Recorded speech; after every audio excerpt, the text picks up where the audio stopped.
Good evening, everybody, and welcome to Fire Up and Happy Halloween. My name is Scott Morgan off the Motor City Madmouth. Glad to be joined by Madman Mancini. And boy, we have a mad theme tonight. And you know what, folks? You're going to start seeing a lot more of Mark and I, and potentially some guests that come on his end. Mark and I have a lot of experience in this business, and I think the one thing I'm looking to accomplish under the format with Madman Mancini and Mad Mouth, so to speak, is we're going to talk about some of the most timely topics out there, and we encourage any type of comments in the chat room. So happy Halloween, Mark. I know you got some people coming over shortly. Got a few topics we're going to get to right away, and then we'll go from there. And the one thing I really like to do is I like to talk about Ironman streak. And one that just occurred recently was Phil Kessel with the Vegas Golden Knights. He had 990, and that to me is impressive. So when you look, Mark, I'm going to put you on the spot here, okay? When you look at Ironman streaks, do you find that what Kessel did in hockey is impressive, or the NBA where they had HC Green 1192? I know MLB, we know about Cal Ripken's long iron 2600 plus, and of course Brett Favre had a steep Ironman streak as well. But of the Ironman streaks in the four major sports, Mark, which one are you the most impressed with? Well, I think the one you just alluded to in Phil Kessel, because when he came into the league, with Toronto, the bottom line was he wasn't more or less a team player. He got the hedgehog type of uh, hanging around his neck as far as the way he was out of shape and everything. I think he really found himself in Pittsburgh when he won the cups with Letang and Malkin and Crosby. I think he really came together, and I think the biggest guy that he looked up to that really had an influence on him was Rick Tocchet, who became the Coyotes coach Right. after he left Pittsburgh, and then going to Arizona. I think it's remarkable for a guy that was kind of not looked upon like AC Green and Cal Ripken Jr. They were humble guys when they first started.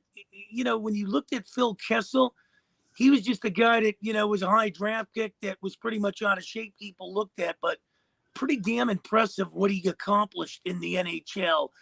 And, I missed him in Pittsburgh. I still got a jersey, believe it or not, of a Kessel jersey from Pittsburgh. Really? So it's pretty impressive to say the least. And I'm not being biased because he played for the Penguins, but I just think in hockey, with everything that he went through, where people threw him on the scrap heap, I think that's damn impressive. No, I don't view you as being biased because in Pittsburgh at all. I'm the one who brought up the topic. And the only thing I'll add to that, Mark, is when you look at the four major sports, hockey is a tough grind. You don't have any Ironman streak over 1,000, and Kessel will get there. I thought we had it with Keith Yandel, is what we did, but he retired, then Kessel overtook him. Well, Gary Unger was another one, if you remember, with Yeah, the oh St. yeah, he Louis used to play for the Blues. Red Wings. Yeah. Yeah. Yeah, no, I'm glad you remember him.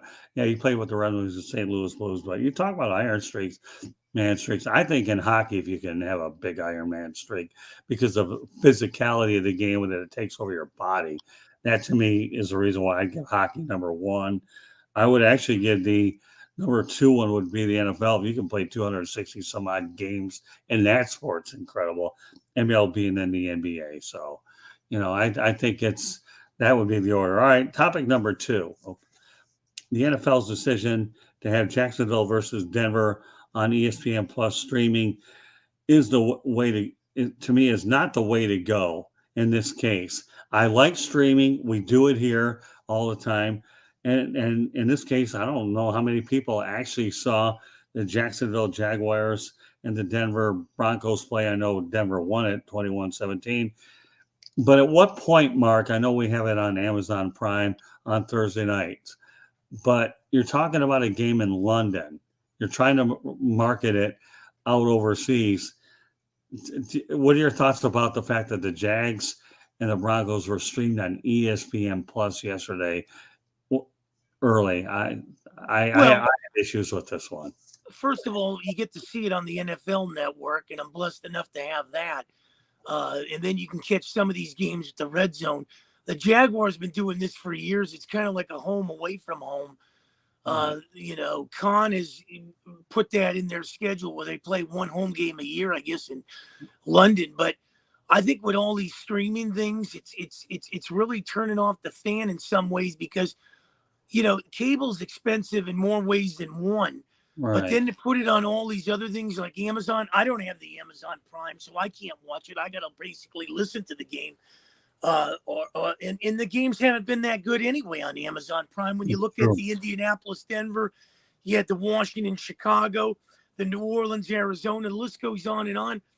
I think when you actually start to bring it in there, you should put it on free TV for a while at least, or let people have Amazon or stream it. But no, I think it's really people can't see it if they don't have some of the cables, and I think they're getting away more and more. I think eventually in the next decade or so, you're going to get off of Fox and stuff, and everything will be streaming.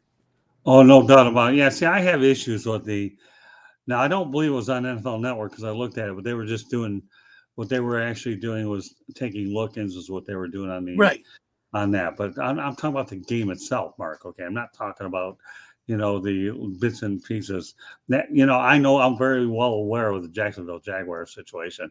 That the Jaguars need that London game to actually break even all year. And Shad Khan, the NFL doesn't have a problem with it. They say, hey, you want to go there every year, establish more power to them.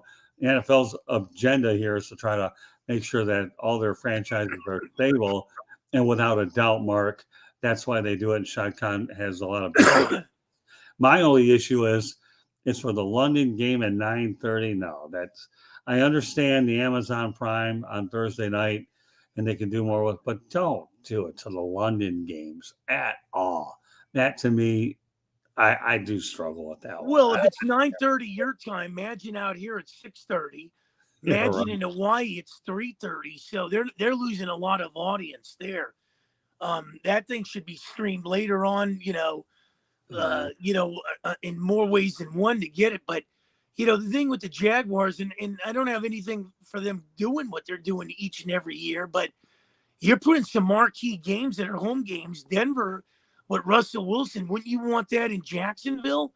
Wouldn't the season ticket holder want that? If you're going to rotate these things every year, rotate it within your division maybe, but don't take a top-notch team that's coming into Jacksonville every 3 years to take that off your schedule. The poor Denver Bronco fan that lives in Jacksonville now has to go to London and watch the game.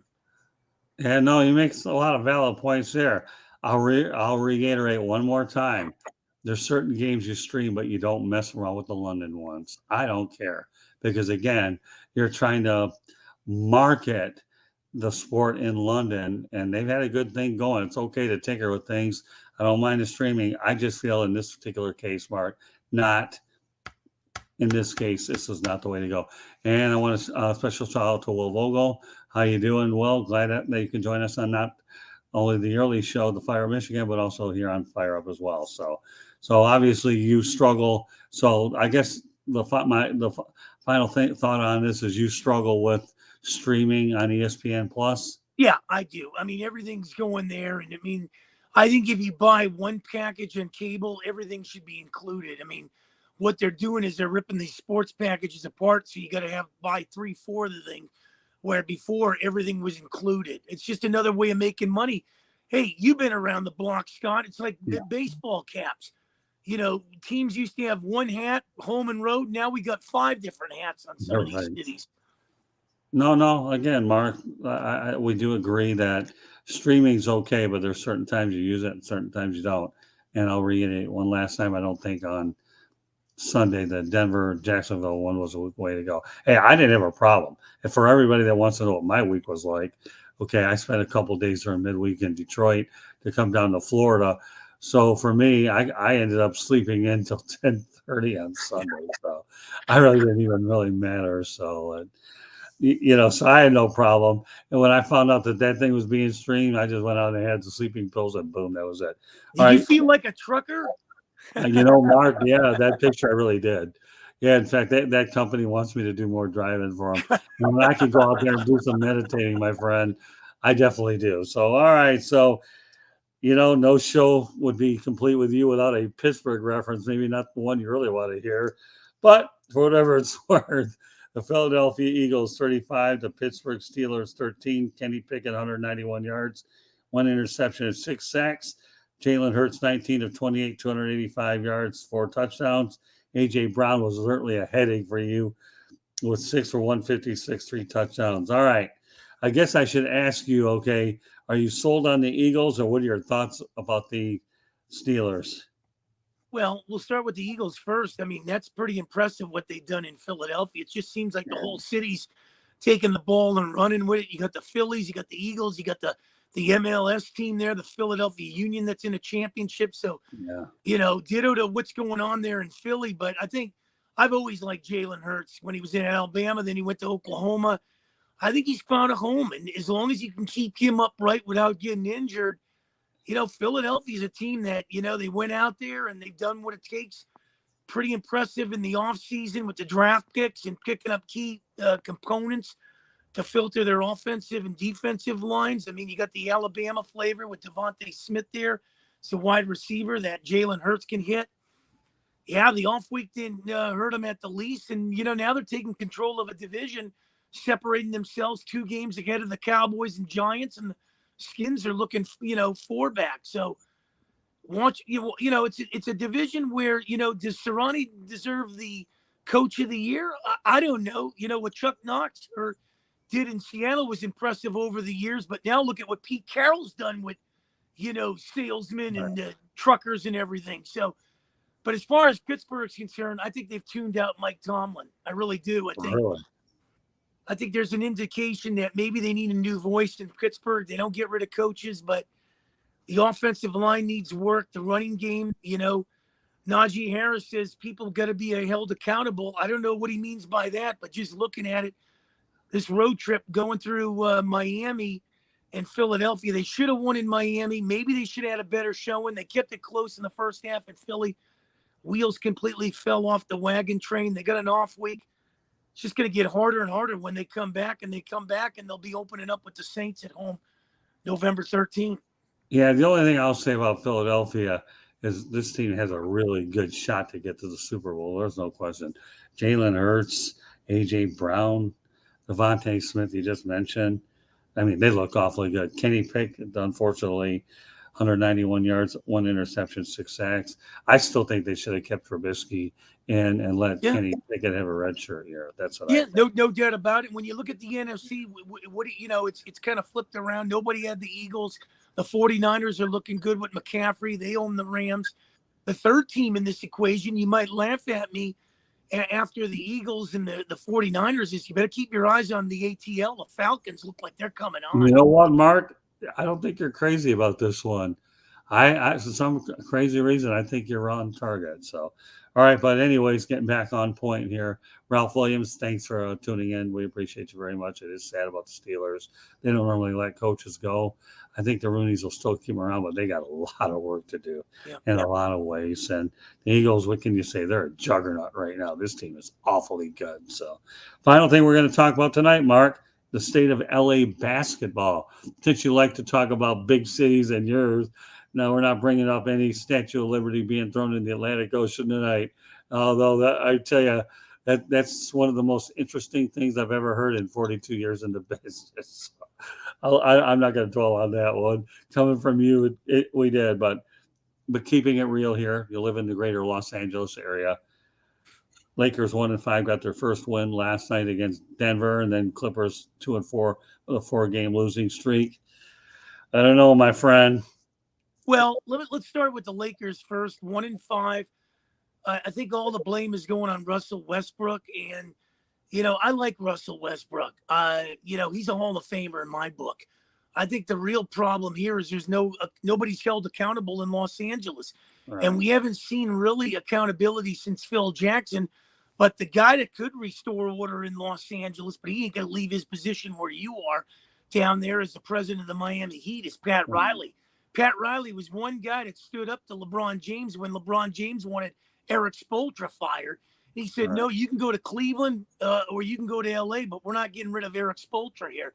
So I think I don't know who's running the Lakers. Jeannie Buss, Kurt Rambis's wife, Pelinka, the agent to LeBron before he hooked up with another agency. I mean, they just don't have shooters here in Los Angeles. That's the problem. Davis plays 20 to 30 games. I mean, they're selling out, but this is a team that may be living off a tradition in more ways than one. Pulling a game out against Denver, boy, they were looking at 0-6.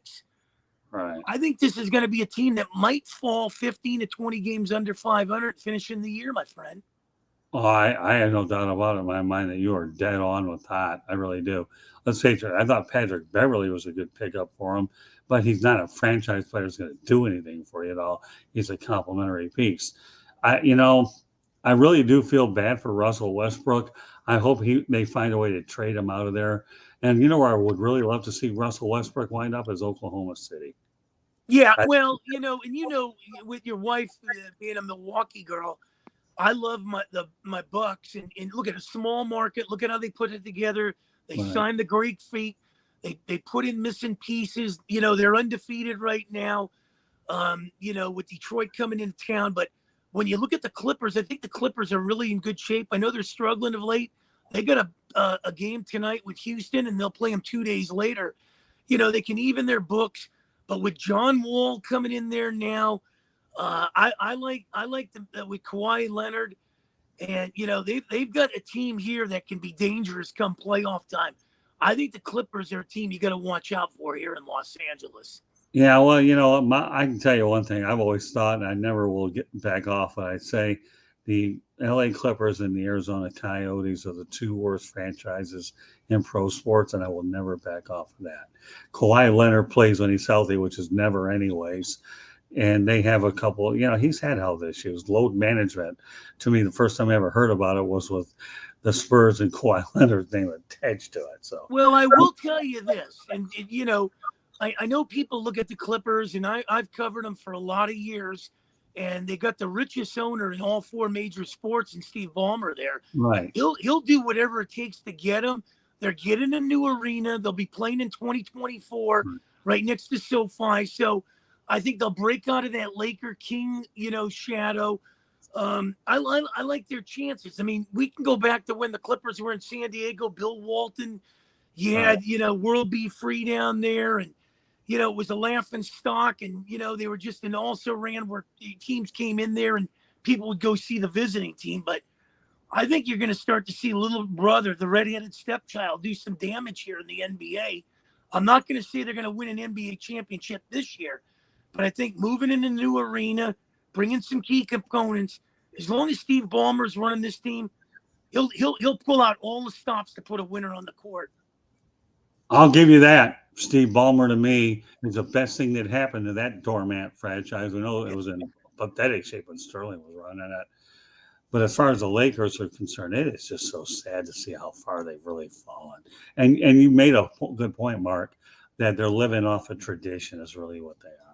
Well, Dr. Jerry Buss spent money, did whatever, he was a player's type of an owner.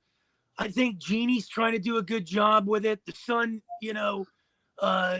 didn't really do nothing. I mean, he ran it into the ground. They've lost a lot of good GMs there. Mitch Kupchak was good when he was there. Jerry West didn't want any part of it. And Jerry West was instrumental in getting Kobe Bryant in there, trading Vlade Divac to Charlotte. So, but when you let guys like West, when you let guys like Riley go, your organization starts to go by the wayside. Oh, no question about it. Yeah, you can't let great minds go. You do that, I mean, that's a brain trust of your operation. It really is. And that's why the Lakers are in the mess that they are. And you're right, Pat Riley showed LeBron the door. He didn't care. This is my show, my way or the highway.